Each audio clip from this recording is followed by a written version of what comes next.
비극으로 끝난 33년 결혼 생활입니다. 어떤 사건입니까, 이건 또? 네, 그 60대 여성이 거동이 불편한 자신의 남편을 폭행해서 결국 숨지게 한 사건이 있었습니다. 이 결혼 33년 차였던 커플이었는데요. 지난 5월에 거동이 불편해 누워있던 60대의 남편을 수차례 폭행해서 사망에 이르게 했습니다. 결국 남편은 쇼크로 사망에 이르렀고 결국 이 여성은 재판에 넘겨졌습니다. 자, 대체 왜 33년 동안 살았던 신랑을 저렇게 때린 걸까요? 이 60대 여성, 이 남편이 자기 근무처 대표한테 가불 한 후에 안 갚으니까 아무런 상의 없이 이 아내의 명의의 차를 넘긴 것 같아요. 거기에다가 집문서도 지금 등기 권리증이죠. 이것도 주려고 했던 게 집문서. 예, 아하. 옛날 말 집문서. 예. 화가 상당히 나 있었어요. 이 아내 입장에서는. 근데 2021년 3월 31일 날에 이 남편이 지하철역에서 계단에서 좀 굴렀던 일이 있습니다. 그 직후에 좀 몸이 안 좋은 상황인데 이 사건 날 어떤 일이 있었냐면 장롱하고 침대 사이에 남편이 빠져 있었던 거예요. 몸이 좀 안 좋으니까. 일나라고 막 땡기는데 못 일나니까 더 화가 난 것 같아요. 화가 상당히 나 있는데 자꾸 일나지도 못하니까 그러다 보니까 그 5월 5일 날 폭행을 이틀 연속으로 했습니다.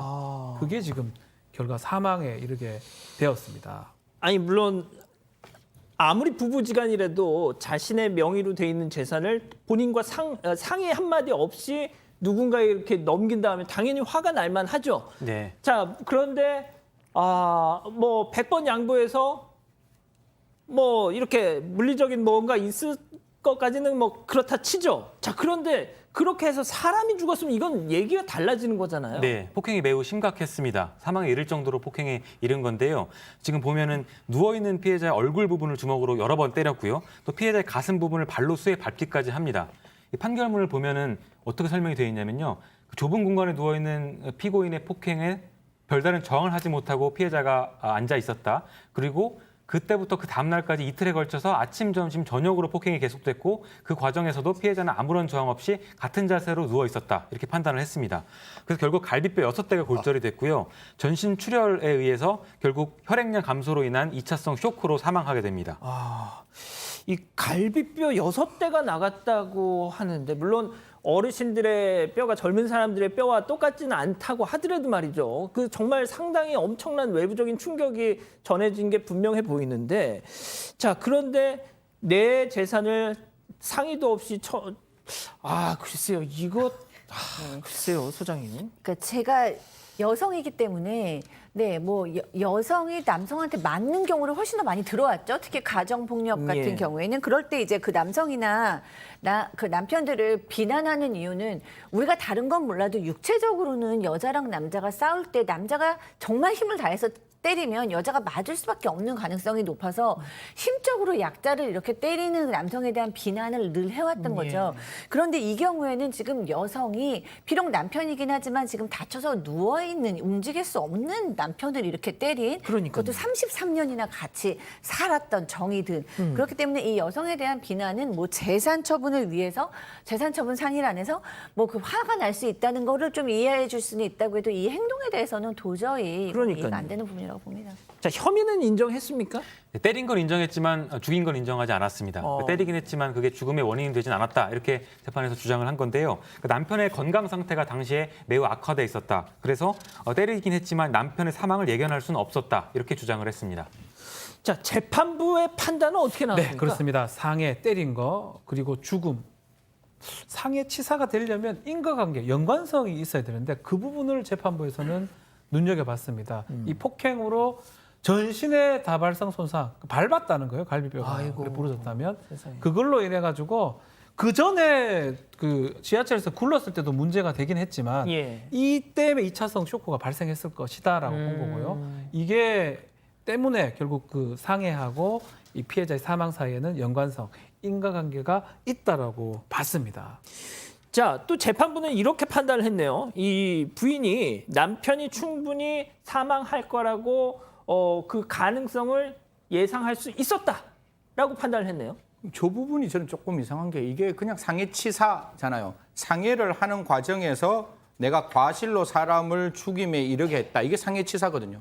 그럼 지금 변호사님은 저희가 다 이야기했을 때 우리 저 청취자, 시청자들께서는 과연 이 정도 때리면 부인이 남편이 죽는 거를 인지 못했을까? 죽어도 괜찮다고 발받는 거 아니야? 그럼 미필적 고의라고 많이 들어보셨잖아요. 예. 사실 법원에서 어떻게 이야기하는가 하면 처음에 아침에 때렸을 때 피해자가 아무 그 반응이 없었대요.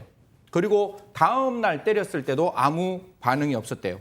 그리고 몸에 충분한 어떤 멍이 났고 멍이 나면 실혈이 있거든요. 그 실혈 때문에 지금 쇼크가 왔는 건데 그 실혈 과정에서 갈비뼈 6대가 부러지기도 하였는 바 이에 비추어 보면 피고인은 피해자에 대해서 상당히 강한 힘으로 유형력을 행사했다라고 하는데 이게 젊은 사람들이야 뭐 저희들이 어떻게 둔기를 들고 사람을 때렸을 때 미필적 고의를 인정할 수 있지만 나이 드신 분들은 그냥 주먹으로 때려도 사람의 사망의 가능성이 있는 거거든요. 그렇죠. 뭐 검사가 공소 제기할 때 잘 했겠죠. 충분히 살펴보고 이거는 살인의 미필적 고의가 없다라고 봤다라고 하지만 제가 보는 요 사정만 보면 모르겠습니다. 부인의 입장에서 남편이 정말 나는 때리기만 때릴 거야. 우리 남편은 절대로 죽지 않을 거야. 그냥 때리다 보니까 과실로 죽었어라는 입장인지 아니면 때려도 괜찮아, 죽어도 괜찮아 라고 했는지는 한 번 정도 살펴봐야 되지 않을까 생각합니다. 자, 이 정도까지 왔습니다. 그래서 형량이 어떻게 나왔습니까? 네, 징역 3년입니다. 상해치사의 최소 형량이 3년이거든요. 3년 이상의 유기징역에 처할 수 있는데 뭐 이유는 지금처럼 상해의 방법이라든지 횟수라든지 이것 때문에 또 합의가 안 됐어요. 유족하고. 그런 것 때문에 엄중하게 처벌해야 되는데 마찬가지로 전과가 없고요.